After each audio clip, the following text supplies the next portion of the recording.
All right, I'm going to show you guys 2.2 is, they call it basic differentiation and rate of change is part of the title, but it's just kind of learning the basics of a derivative, right? Now the derivative is a rate of change, okay? And so the derivative finds our slope of our tangent line is kind of the early use that we're going to have for it.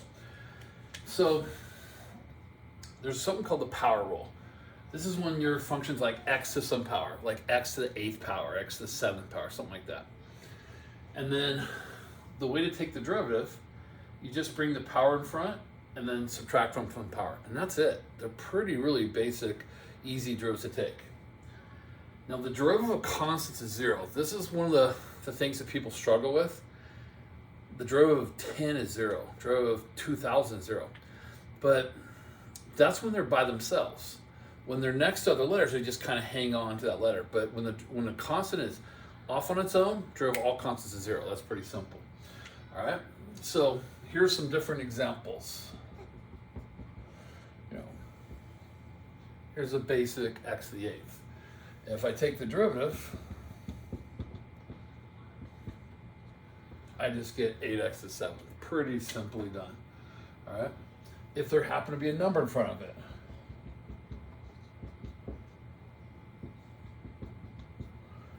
now that constant in front is attached to the x, so it's not like he's by himself. So when the 8 comes in front, he just multiplies by that 2, and it will give me 16x to the 7th. So all the 2 was just a multiplier. So if we have 4x to the 7th plus 3x minus 2, let's go ahead and take these derivatives. So whenever there's a plus or minus sign between terms, they're just separate terms, so they each have their own derivative. It's like a new problem. So this one right here, I can bring the 7 and give me 28x to the 6. So you see I brought the power in front, lowered by 1. When there's just a number in front of x, there's a 1 up here. 1 times 3 is 3. And then you lower the power by 1. In other words, it disappears because it was x to the 1. You subtract 1, it's now x to the 0. Now anything in the 0 power is 1. Because what an exponent really means is how many you have. If I have 0 x's, I have no x's at all. So I just have the number. So a little thing to remember, any number next to an x, the derivative will be that number. Derivative of 5x is 5, 7x is 7, and so on. And then the derivative of 2 is gone because remember the derivative of all constants is 0. Since he's off by himself, he disappears. That is the derivative of that guy. All right? Now one other case we need to be familiar with, what if they put our exponents on the bottom? Now if the top's a constant, it's sitting there, but the x is still connected to it. So what we do is we bring it up. So remember when you bring up exponents, so they switch power. So it becomes x to negative 2. So now when I take the derivative, I get negative 14x to negative 3. All right. Now we like to clean that up. We don't like to leave negative exponents. And so we have negative 14 over x cubed as our derivative. All right. So let me erase and show you guys another one.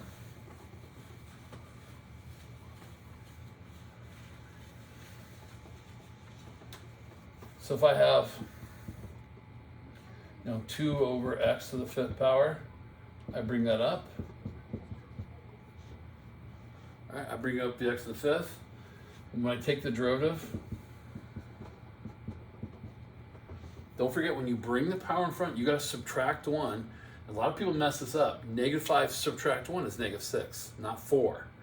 And so that's why some people will struggle when they have to bring it up. So that's really the basic derivative that you're going to learn in this chapter. We will learn the trig derivatives. I'll show you just a bit. But before I do that, this chapter is about teaching notation. Okay? So we have Lagrange notation for derivatives. Okay? So we have what's called Lagrange. It's in your notes. Now that's the symbol I've been using to take a first derivative. We just write y prime. To take a second, we write double prime. To take a third, we write 3. Once it starts to get above 3, they'll put it in parentheses so you don't confuse it with y to the fourth power. So that's fourth derivative, all right? But in calc, we hardly ever go past these two. Every once in a while, we'll work with a third derivative. Very rare, all right? Leibniz, his notation is probably a little more to it, but it's actually more powerful, and we'll learn that later. Right now, we'll all be lazy and be using Lagrange throughout this chapter, but Leibniz will have a place.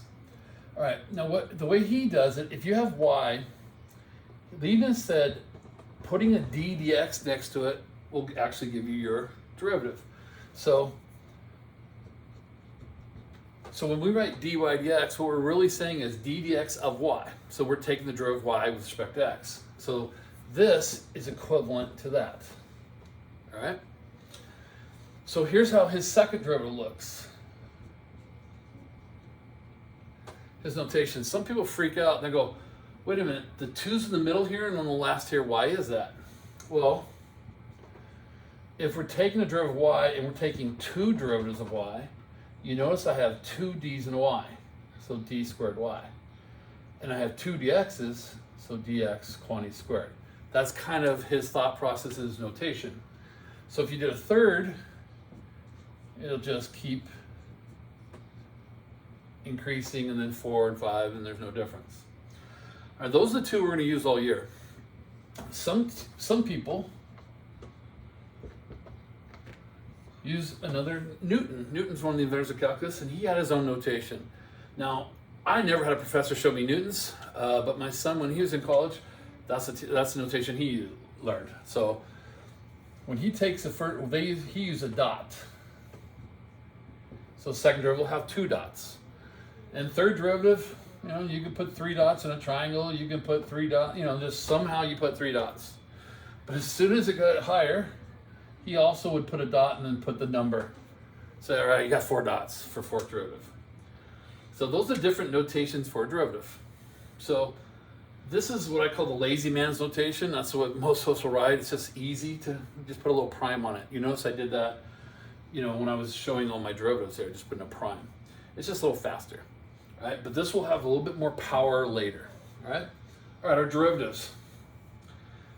You just have to memorize these, but there's a pattern to them. That's why I kind of paired them up like I did. All right, the derivative sign is cosine. Now you notice I use the lazy man's y prime, right? So the derivative of that is cosine.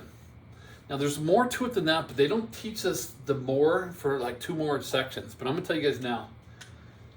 When you take a derivative of a trig function, you take the derivative, but you also have to take a derivative of this angle here. So the derivative of x is 1. So we don't say anything because times 1 doesn't have any effect, all right? So all these have an angle of x, so they're gonna be times 1. All right, so the derivative of cosine is negative sine. So you're gonna have to study, maybe make a note card. Hey, derivative of sine is cosine, derivative of cosine is negative sine, okay? Tangent. The derivative of tangent is actually secant squared x, okay? So derivative of tangent is secant squared x, and derivative of cotangent is negative, I just wrote the wrong thing, negative cosecant squared x. All right, so derivative of cotangent is negative cosecant squared x. All right, derivative of secant is secant x, tangent x.